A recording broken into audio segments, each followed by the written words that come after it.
Whether you're starting your morning, winding things down at night, or just stealing a few minutes in the middle of a busy day, I'm glad you're here.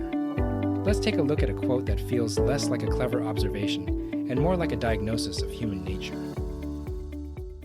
Today's line comes from Robert A. Heinlein.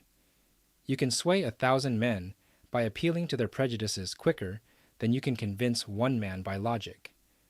Heinlein was one of the most influential science fiction writers of the 20th century. He wrote during a time marked by global war, political tension, and ideological division. Beyond writing about distant planets and future societies, he often used fiction to explore very real questions about power, persuasion, and human psychology. This particular line appears in his novel Time Enough for Love, published in 1973. And like much of his work, it's sharp, observational, and a little uncomfortable. Because if we're honest, we recognize it immediately. At its core, the quote suggests something simple but unsettling. It is far easier to mobilize a crowd by confirming what they already believe than it is to persuade a single, thoughtful person through careful reasoning. Notice the contrast. 1,000 men swayed quickly by prejudice. One man convinced slowly by logic. Prejudice, in this sense, isn't limited to bigotry. It means prejudgment, conclusions formed before examination, assumptions we carry because they feel familiar, narratives we accept because they align with our identity. Logic, on the other hand, requires effort. It asks for attention. It demands patience. It sometimes demands that we admit we were wrong. And that's the difference. Appealing to prejudice is fast because it feels good. It confirms what we already think. It reinforces belonging. It strengthens group identity. It requires no internal adjustment. Convincing someone through logic is slow because it requires friction. It forces examination. It asks someone to step outside of instinct and into analysis. Heinlein lived through periods when propaganda was not subtle. He watched how mass movements formed. He saw how emotional rhetoric could mobilize millions faster than careful reasoning ever could. And he understood something that still holds true. Human beings are not purely rational creatures. That doesn't make us foolish. It makes us human.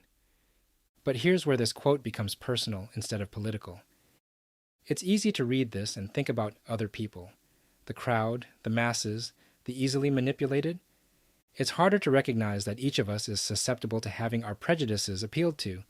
We all prefer information that aligns with what we already believe. Psychologists call it confirmation bias. We instinctively seek coherence.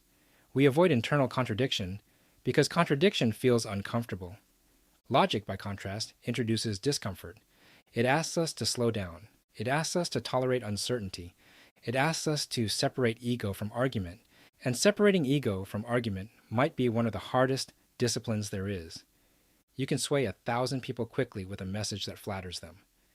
But convincing one thoughtful person takes time. It takes respect. It takes evidence. It takes conversation instead of performance. That distinction matters. Because crowds move quickly, but individuals build stability. Civilizations aren't sustained by emotional surges alone. They're sustained by careful thinking, by people who are willing to pause and ask, is this actually true? Rather than simply, does this feel right?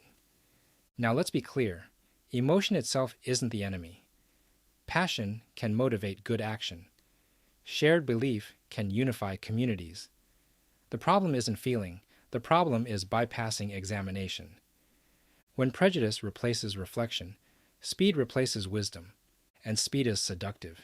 You've probably felt it. The rush of agreement, the quick nod when something confirms your view, the immediate reaction when something offends your sensibilities. It's instant. It's satisfying. Logic, on the other hand, is quieter. It often happens alone. It doesn't trend. It doesn't go viral. It doesn't come with applause. But it builds something sturdier. Here's something practical to try. The next time you encounter a message that makes you feel strongly, especially strongly and quickly, pause. Ask yourself, is this appealing to what I already believe, or is it persuading me through reasoning? That single question slows the process down just enough to insert awareness. You don't have to abandon your beliefs. In fact, well-examined beliefs become stronger. But beliefs that survive scrutiny are more stable than beliefs that survive only repetition. And there's an optimistic side to this quote. Yes, it's easier to sway 1,000 quickly. But the thoughtful individual still exists. The one who requires evidence. The one who asks questions. The one who won't be rushed. Be that person.